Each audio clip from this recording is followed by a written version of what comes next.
Hello everyone, Assalamu alaikum. This is me Refa Tasnia. Welcome to a new video of AHR Learnings.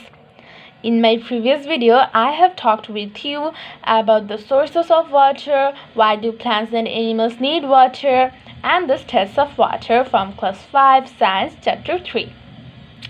In this video, I will talk with you about the water cycle, okay? If you missed the previous video, you can watch it from the link given in the description box. So at first, you open your book at page 19. Here, at first, you can see it is written that after rain, there is a puddle on the ground. After a short time, the puddle of water disappears. Where has the water gone? Can we guess where the puddle of water has gone? Okay, let me explain in Bengali. যখন বৃষ্টি হয় বৃষ্টির পর আমরা দেখতে পাই যে ভূমির উপর কিছু পানি জমেছে, ঠিক আছে, কাদার মতো কিছু পানি জমেছে, কিন্তু আবার যখন কিছুক্ষণ পর আমরা দেখি তখন দেখি যে পানিটা অদৃশ্য হয়ে যায় বা উধাও হয়ে যায় বা চলে যায়, কিন্তু কোথায় চলে যায়? চলো এখন আমরা একটা এক্সপেরিমেন্টের মাধ্যমে সেটা জেনে নিই. You can see an activity given here. The question is, where does water go and come from? Here is an activity. The title is Water in the Air. Now, what we have to do? Number 1, prepare a clear plastic bag and a vessel filled with ice water. What does vessel mean? Vessel means in Bangla, patro. ঠিক আছে? পাত্র মানে যে কোনো কিছু একটা রাখার জিনিস, অর্থাৎ ভেসেল মানে বোঝায় পাত্র, ঠিক আছে? তো আগে আমাদের কি করতে হবে অ্যাক্টিভিটিটা করার জন্য? আমাদের একটা ক্লিয়ার, একদম পরিষ্কার একটা প্লাস্টিক ব্যাগ নিতে হবে. তোমরা যে কোনো পলিথিনের একটা ব্যাগ নিতে পারো. এরপর আমাদের লাগবে একটা ভেসেল বা একটা বড় পাত্র. এখানে যেমন তোমরা দেখতে পাচ্ছ যে অনেক বড় একটা পাত্র এবং পাত্রের মধ্যে আছে আইস ওয়াটার, অর্থাৎ আইস এবং ওয়াটার. তো আমাদের কি কি লাগবে?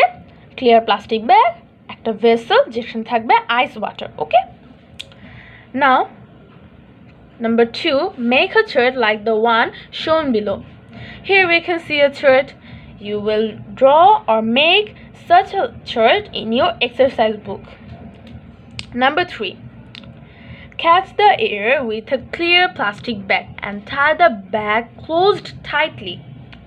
এরপর আমাদের কি করতে হবে? আমরা যে প্লাস্টিক ব্যাগটা নিয়েছিলাম তার মধ্যে আমাদের বাতাস ভরে ব্যাগটাকে শক্ত করে বাঁধতে হবে. Number 4, put the bag into the vessel for a while and then take it out from the vessel. এরপর আমরা কি করব?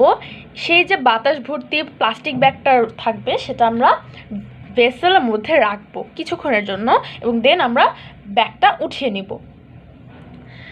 Guess what changes may happen inside the bag.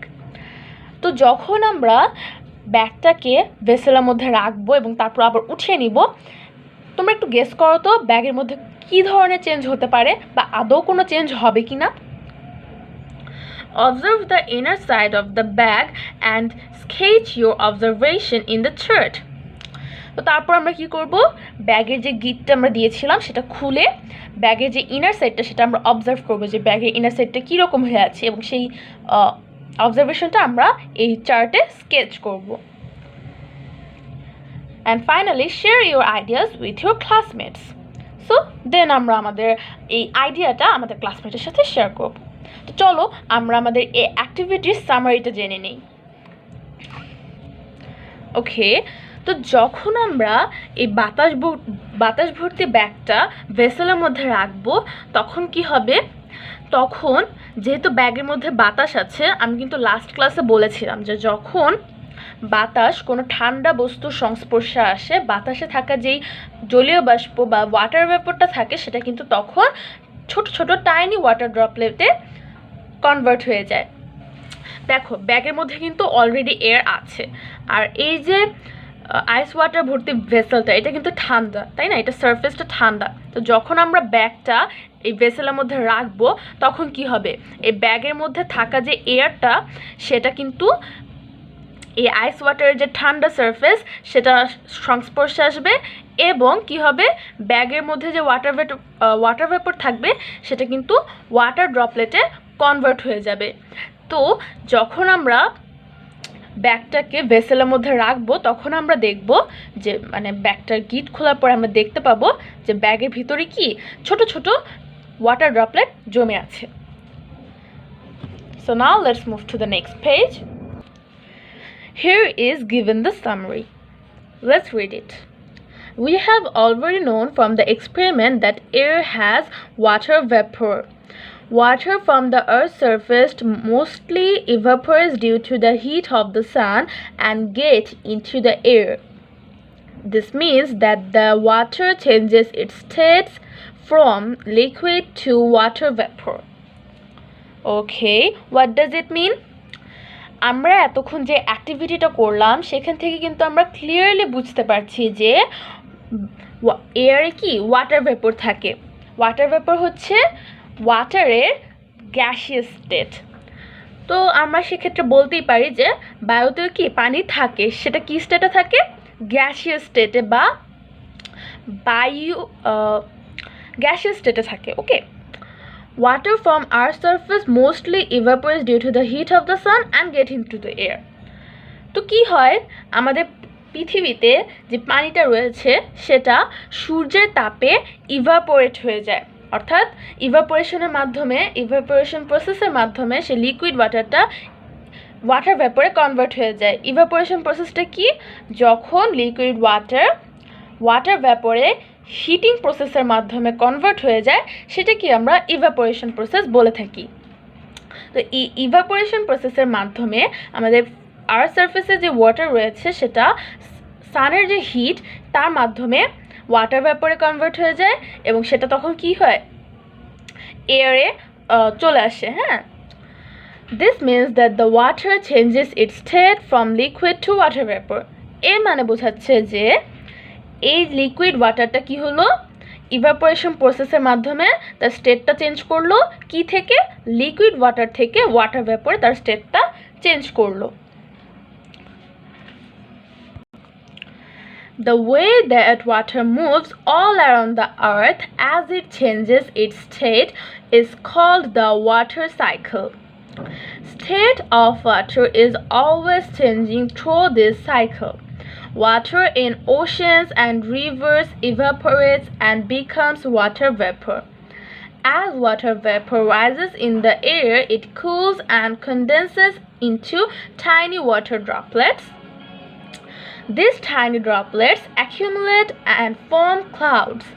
Large water droplets fall back to the earth as rainfall. In Arctic countries, snow also falls from cloud to the earth. Water from the rainfall either is absorbed into the ground or runs off into rivers. Water absorbed into the ground becomes groundwater. Water that runs off into rivers flows into sea where it evaporates back into the air. এই প্যারাটাতে মূলত এই water সাইকেলের যে পুরো প্রসেসটা আছে সেটা describe করা হয়েছে, কিন্তু আমি যদি তোমাদের ছবির মাধ্যমে বুঝাই তাহলে তোমরা জিনিসটা ভালোভাবে বুঝতে পারবে। ওকে, দেখো এখানে কিন্তু একটা ওয়াটার সাইকেলের যে ফ্লো চার্ট সেটা দেয়া আছে। ধরো নাও যে এটা একটা সি, ওকে, এবং এখানে আছে সান and then you can see some trees and here a mountain. তো কি হলো, যখন সূর্যের তাপ পড়লো তখন এই সি লেভেলে যে পানিটা আছে সেটা ইভাপোরেট হয়ে যায়, সেটা লিকুইড ওয়াটার থেকে ওয়াটার ভ্যাপরে কনভার্ট হয়ে যায়। দেখো এখানে কিন্তু সুন্দরভাবে একটা কি বলবো, একটা লাইনের মাধ্যমে দেখানো হয়েছে যে এই ওয়াটারটা, লিকুইড ওয়াটারটা সান এর হিট পেয়ে ইভাপোরেশন প্রসেসের মাধ্যমে ওয়াটার ভ্যাপরে কনভার্ট হয়ে যাচ্ছে। তো কি হচ্ছে, ওয়াটার ভ্যাপরে যখন কনভার্ট হয়ে যাচ্ছে তখন এই ওয়াটার ভ্যাপরটা কি হচ্ছে, উপরে উঠে যাচ্ছে। ঠিক আছে, উপরে যখন উঠে যায় তখন ওয়াটার ভ্যাপরটা আস্তে আস্তে এবার ঠান্ডা হতে থাকে। ঠান্ডা হলে কি হবে, কনডেনসেশন হবে এবং ওয়াটার ভেপর যখন ঠান্ডা হয়ে যাবে তখন সেটা কি লিকুইড ওয়াটারে কনভার্ট হয়ে যাবে। তো যখন ওয়াটার ভেপরটা ঠান্ডা হয়ে যায় তখন সেটা ছোট ছোট পানির কোনায় ওয়াটার ড্রপলেটে কনভার্ট হতে থাকে এবং একসাথে হয়ে তখন তারা কি করে একটা মেঘ তৈরি করে, ঠিক আছে।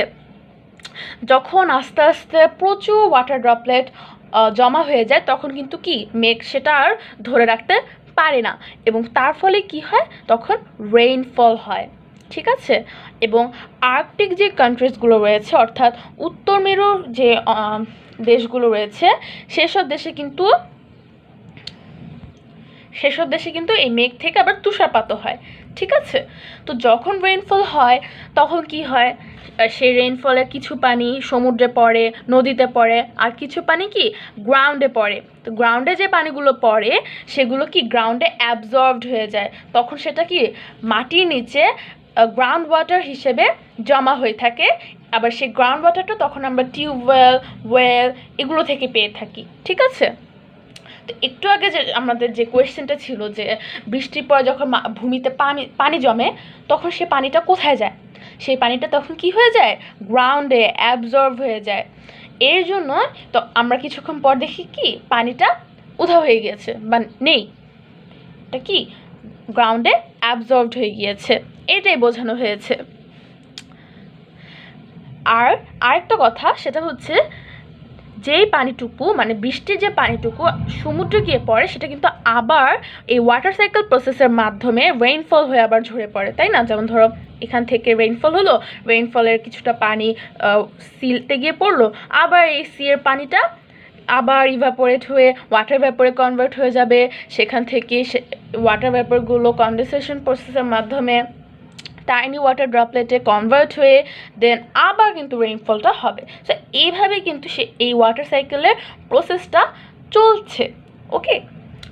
সো তাহলে আমরা বলতে পারি যে the way that water moves all around the earth as it changes its state is called the water cycle. অর্থাৎ যেই প্রসেসের মাধ্যমে পানি আমাদের পুরো পৃথিবীতে ঘুরে অর্থাৎ তার স্টেটটা পরিবর্তন করে সেই প্রসেসটাকে আমরা বলছি ওয়াটার সাইকেল, ওকে।